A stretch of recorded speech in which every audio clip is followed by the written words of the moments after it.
कभी सोचा है कि इस वक्त भी हमारे नेटवर्क पर कितनी सारी छिपी हुई बातचीत चल रही होगी? अच्छा, आज हम बात करेंगे वायरशार्क के बारे में। ये एक ऐसा जबरदस्त टूल है जो हमें नेटवर्क पर होने वाली हर एक छुपी हुई गतिविधि को देखने में मदद करता है। तो चलिए इस सफर पर आगे बढ़ते हैं।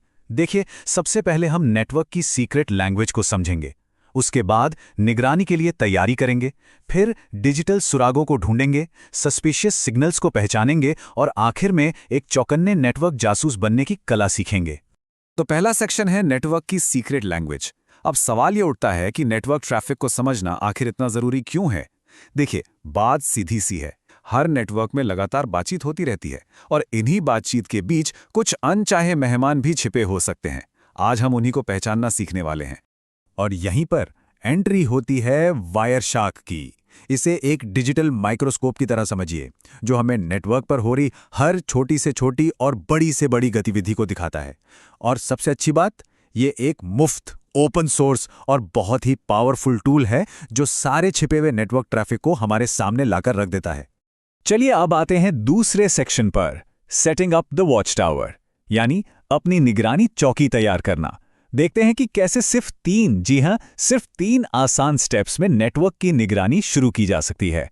और कमाल की बात यह है कि इसे कोई भी बहुत आसानी से इस्तेमाल कर सकता है। इसका सेटअप वाकई बहुत आसान है। स्टेप 1, इसकी ऑफिशियल वेबसाइट से इसे डाउनलोड और इंस्टॉल करना है। स्टेप 2, वो नेटवर्क कनेक्शन चुनना है जिसकी निगरानी करनी है, जैसे कि वाईफाई या ईथरनेट।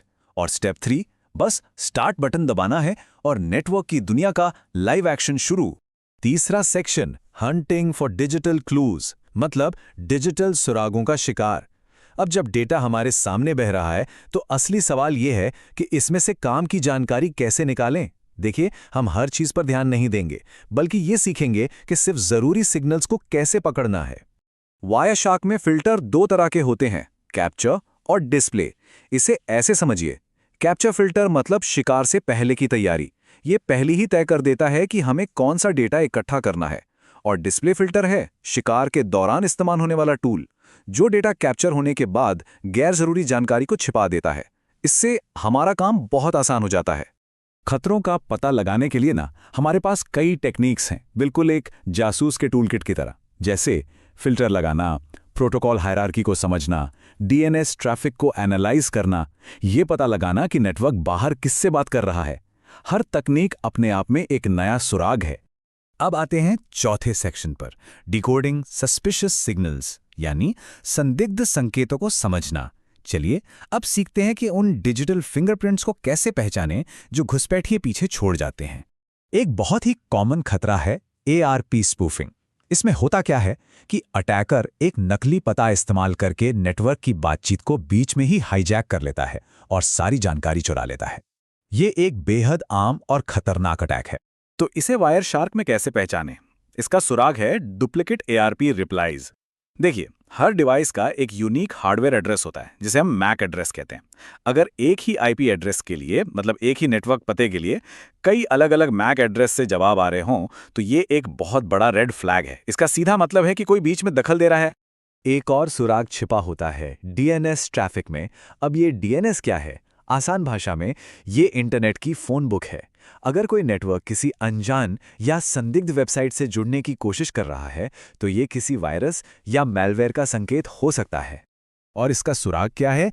इसका सुराग है ऐसी वेबसाइट्स के लिए रिक्वेस्ट को देखना जो या तो पहले से ही खतरनाक लिस्ट में है, या फिर जिनके नाम बिल्कुल अजीबोगरीब हैं, मतलब रैंडम कैरेक्टर्स से बने हुए, जैसे कुछ XYZ123ABC.ru जैसा। ये अक्सर मैलवेयर के कमांड एंड कंट्रोल सर्वर होते हैं।